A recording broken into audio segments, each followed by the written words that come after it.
بسم اللہ الرحمن الرحیم۔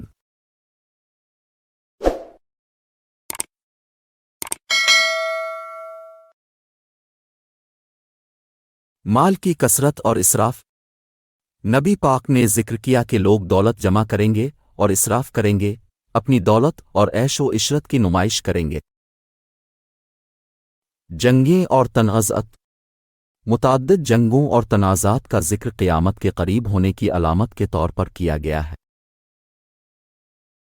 جھوٹے انبیاء و مرسلین۔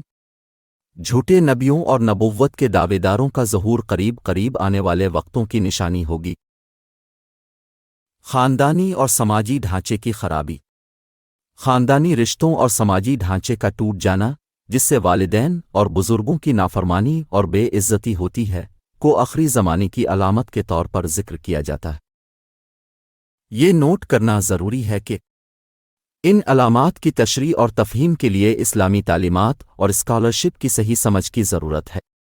مسلمان قرآن و حدیث کی تعلیمات پر عمل کرنے، علماء سے رہنمائی حاصل کرنے اور قیامت کی تیاری کے لیے اچھے اخلاق پر عمل کرنے کی اہمیت پر یقین رکھتے ہیں۔